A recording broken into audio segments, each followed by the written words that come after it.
Pendant la fin de semaine, je suis allée visiter le fort Lennox. J'ai été agréablement surprise. Savais-tu qu'il y avait 3 phares le long de la rivière Richelieu? 3 phares? Mais c'est beaucoup. Pourquoi il y a 3 phares sur la rivière Richelieu? Mais c'est pour nous protéger. Mais nous protéger de qui?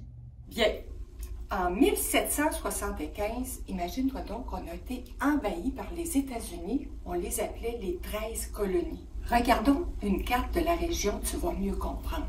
Comme tu le constates, le lac Champlain est en partie au Canada, au Québec, et en partie aux États-Unis. Et la rivière Richelieu, qui descend tout doucement, prend la source dans ce lac.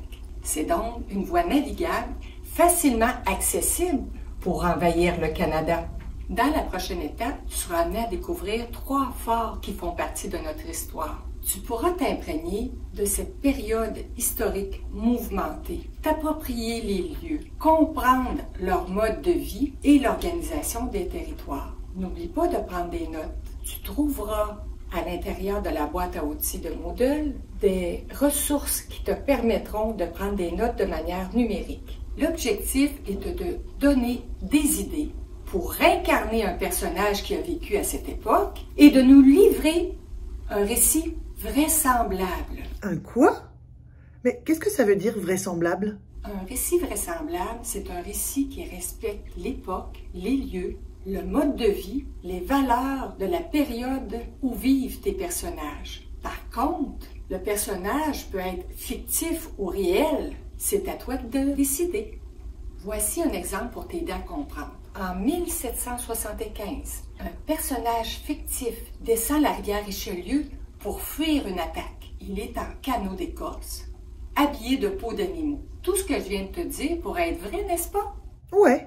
Voici maintenant un contre-exemple. En 1775, un personnage fictif descend la rivière et fuit une attaque, mais maintenant il est habillé avec un manteau North Face et il appelle à l'aide avec son cellulaire. Ah oui, je comprends maintenant. Donc vraisemblable veut dire vrai ou réel.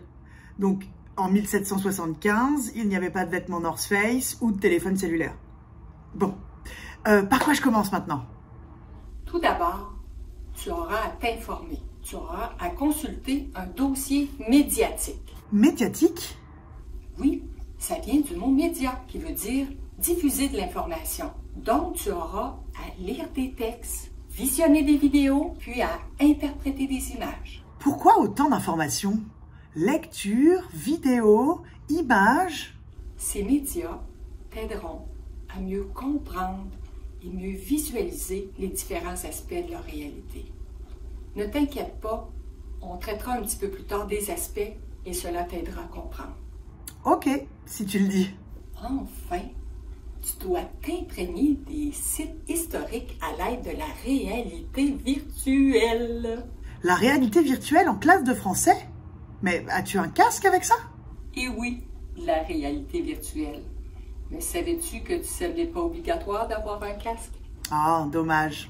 Mais avant d'aller s'amuser avec les réalités virtuelles avec Google Earth, nous allons commencer par aller nous informer sur cette époque. Et c'est parti!